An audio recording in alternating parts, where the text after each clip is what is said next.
জনজাতিকৰণ সন্দৰ্ভত অসম চৰকাৰে গঠন কৰা মন্ত্ৰী গোটে যোৱাকালি বিধানসভাত এটা প্ৰতিবেদন দাখিল কৰিছে অন্তৰ্বৰ্তীকালীন প্ৰতিবেদন। এই প্ৰতিবেদনটো জনজাতিসকলৰ কাৰণে সুখজনক নহয়।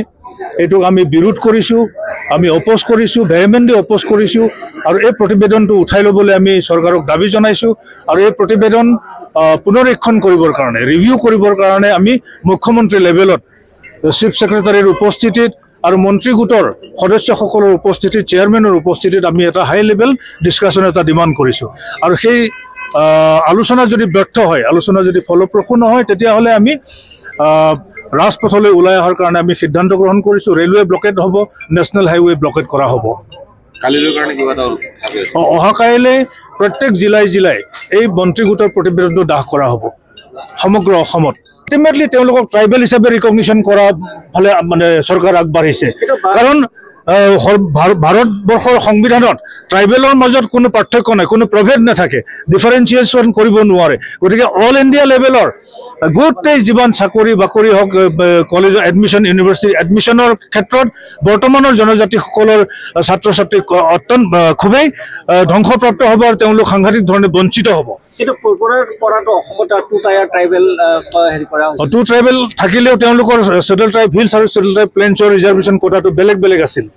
কিন্তু অল ইণ্ডিয়া লেভেলত আমি ST হিচাপে আমাৰ মাজত কম্পিটটো হয়। কিন্তু এতিয়া কম্পিটিশ্যন মাত্ৰ ৰাজস্থানৰ মীনা আৰু অসমৰ মেইন ষ্ট্ৰীম ছ'চাইটিৰ কমিউনিটিবিলাকৰ লগতহে সীমাবদ্ধ হ'ব। আনডিভাইডেড গোৱালপাৰা ডিষ্ট্ৰিক্টত আমি কৈছোঁ যে কমতাপুৰত যিমান ৰাজবংশী আছে তেওঁলোকক কৰি দিয়ক, তাত আমাৰ আপত্তি নাই। কিন্তু BTCৰ ক্ষতি হ'ব আৰু ৰাভা আছাম অট'নমাছ কাউন্সিল সাংঘাতিক ধৰণে ক্ষতিগ্ৰস্ত হ'ব যদি আনডিভাইডেড গোৱালপাৰা ডিষ্ট্ৰিক্টৰ কোচ ৰাজবংশীসকলক ছেটেল ট্ৰাইব ষ্টেটাছ দিয়া যায়। ছেটেল ট্ৰাইব প্লেইন ষ্টেটাছ দিলে BTC ক্ষতিগ্ৰস্ত হ'ব আৰু ৰাভা আছাম অট'নমাছ কাউন্সিল ক্ষতিগ্ৰস্ত হ'ব। গতিকে এইটো আমি বিৰোধ কৰিছোঁ। মটকৰ ক্ষেত্ৰত মটকটো আইডেণ্টিফিকেশ্যনৰ ক্ষেত্ৰত খুবেই জটিল হ'ব। কাৰণ আহোমেও গোহাঁই লিখে, মটকসকলেও গোহাঁই লিখে, আহোমেও গগৈ লিখে, মটকসকলেও গগৈ লিখে।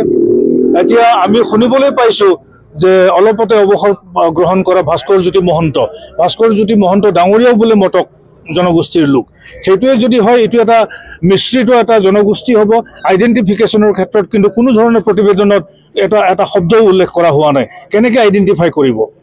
চাহ জনগোষ্ঠী 36 ক্লেনৰ কথা কোৱা হৈছে। অৰ্থাৎ আমিতো মানে ST যি ভেলী হিচাপে ৰিকগনিশ্যন কৰিছে, এই ভেলী ৰিকগনিশ্যনটোক আমি বিৰোধিতা কৰিছোঁ। আহোমেই হওক, কোচ ৰাজবংশীয়ে হওক, চুতীয়াই হওক বা টি ট্ৰাইবেই হওক, তেওঁলোকক ST ভেলী হিচাপে তিনিটা কেটেগৰী কৰিছে। আল্টিমেটলি অল ইণ্ডিয়া লেভেলত এইটো কেটেগৰাইজেশ্যন নাথাকে, ST এটাই হয়।